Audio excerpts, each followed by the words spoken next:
Welcome to the Renault Kiger CVT. What I'm driving here today is the 1-litre turbo petrol engine with the CVT automatic. Since we've already reviewed the Kiger in detail, in this video we'll only focus on how this CVT version is to drive. Now, among all the transmission options, CVT in my opinion is the best one for a city commuter. Now the AMT does get a bit jerky, the DSG has certain other issues, and the torque converter isn't the most efficient.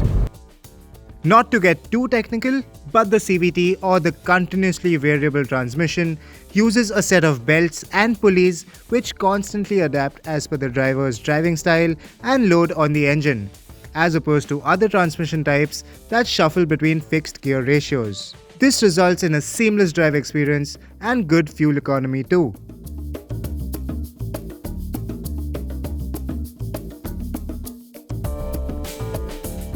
This 1-litre turbo petrol engine makes 100 horsepower and in this CVT iteration makes 152 Nm of torque, which is 8 Nm lesser than the manual version. But don't be disheartened just yet. The CVT actually makes its peak torque earlier and for a wider power band compared to the manual, and the good news is you'd barely tell the difference. This engine always felt responsive even in the manual transmission, but the CVT does take it to the next level. Off-the-line responses are surprisingly strong and it picks up speed with gusto. This CVT automatic works in perfect sync with this 1-litre turbocharged petrol engine.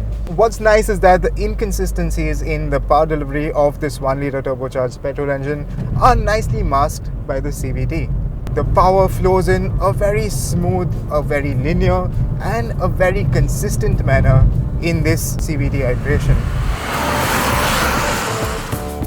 This one is an extremely sorted transmission, especially in the city, and it is only when you put your foot flat on the floor at highway speeds that you will catch the transmission stepping out of its comfort zone and feeling a bit strained.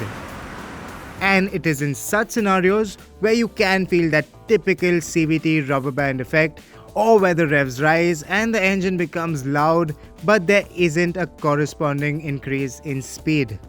Just like the manual, the Kiger CVT also gets drive modes. There's a sport and an eco mode in addition to the default setting, which is normal mode. The sport mode definitely feels the most energetic, and with just a slight flex of your right foot, you can easily zoom past traffic. It can get a bit too aggressive at times, and you'll find yourself easing off the throttle often for the same reason. The eco mode, on the other hand, with the same amount of throttle input, feels a lot restricted in comparison. Power throttle performance is significantly dulled down, and you will often find yourself prodding the accelerator pedal to get a move on. Interestingly, when you put your foot flat on the floor, all these modes are overridden and they perform similarly based on our performance tests.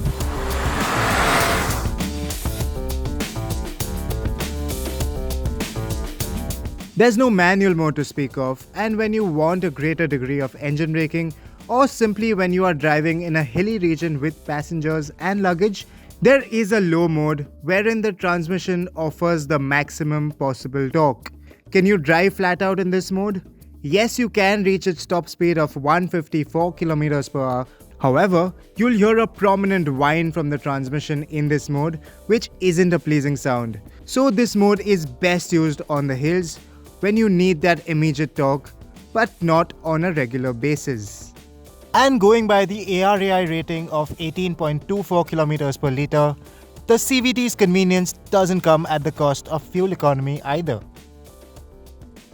A definite standout feature of this compact SUV is its ride and handling balance. Now, like all Renaults, it rides flat and composed at all times, and it does remind you of a Duster at times when you're tackling bad roads. Highway stability is also good, and you can hold cruising speeds quite comfortably. Even when you're zipping through traffic, it feels nice and nimble, and you get a lot of confidence from behind the wheel. Other highlights of the Kiger are its design, which does resemble a Renault Kwid from certain angles, which isn't a bad thing. And the Kiger certainly comes across as a rather handsome crossover.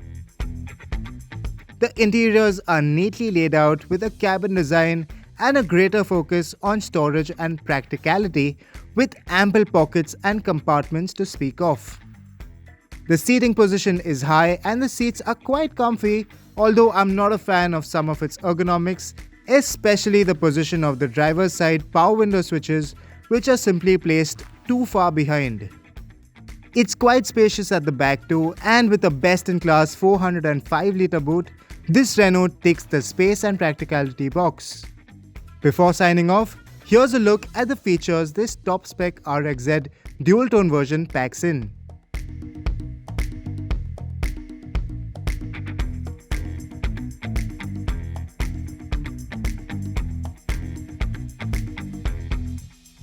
The Renault Kiger is available across a wide price range, and it gets the option of an automated manual transmission or AMT with the naturally aspirated petrol engine too.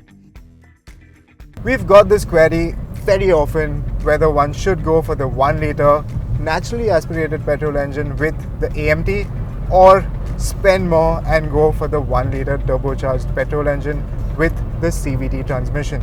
Do yourself a favor, go for the CVT transmission. It's worth the extra money and it's worth the extra performance, even if you're a sedate driver.